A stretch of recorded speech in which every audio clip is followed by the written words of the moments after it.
दिनांक 12 एप्रिल 2026 रोजी पोलीस अधीक्षक चंद्रपूर यांच्या आदेशान्वये चंद्रपूर शहरात प्रोव्हिजन, जुगार रेड, मोटरसायकल चोरी व घरफोडी गुन्ह्यातील आरोपितांना चेक तसेच अवैधरित्या जनावर वाहतूक करणाऱ्यांवर कारवाई करण्याकामी रवाना चंद्रपूर शहर परिसरात पेट्रोलिंग करत असताना मुकबीरचे खबरेवरून पडोली ते घुग्गू जाणाऱ्या रोडवरील दत्त मंदिर जवळ खुटाळा चंद्रपूर येथे एक अशोक लेलँड कंपनीच्या ट्रकमध्ये अवैधरित्या जनावर वाहतूक करणाऱ्या ट्रकसह 27 जनावरांना ताब्यात घेऊन एकूण 31 लाख रुपयाचा माल जप्त करण्यात आला आहे।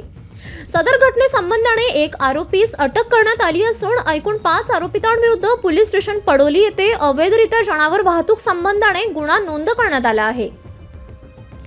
सदर गुन्ह्यात ताब्यात घेण्यात आलेले 27 जनावरे सुरक्षेच्या दृष्टीने प्यार फाउंडेशन, छोटा नागपूर, जिल्हा चंद्रपूर येथे जमा करण्यात आले आहे।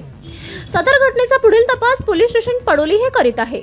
सदर कार्यवाही पोलीस अधीक्षक मुमक्का सुदर्शन चंद्रपूर, अप्पर पोलीस अधीक्षक ईश्वर कातकडे यांच्या मार्गदर्शनाखाली पोलीस निरीक्षक अमोल काचोरे यांच्या नेतृत्वात पोलीस उपनिरीक्षक विनोद भुर्ले, Sunil Gaurkar, police staff, police हवालदार सुभाष गोहोकार, पोलीस हवालदार सतीश अवतरे, पोलीस हवालदार रजनीकांत पुठ्ठेवार, पोलीस हवालदार दीपक डोंगरे, पोलीस हवालदार इम्रान खान, हिरालाल गुप्ता, किशोर वाकाटे, शशांक बदामवार, पोलीस शिपाई सुमित बर्डे, सर्व स्थानिक गुन्हे शाखा चंद्रपूर तसेच पोलीस हवालदार कार्तिक खनके, राहुल पोंदे, पोस्टे सायबर चंद्रपूर येथील अधिकारी व कर्मचारी यांनी केली आहे।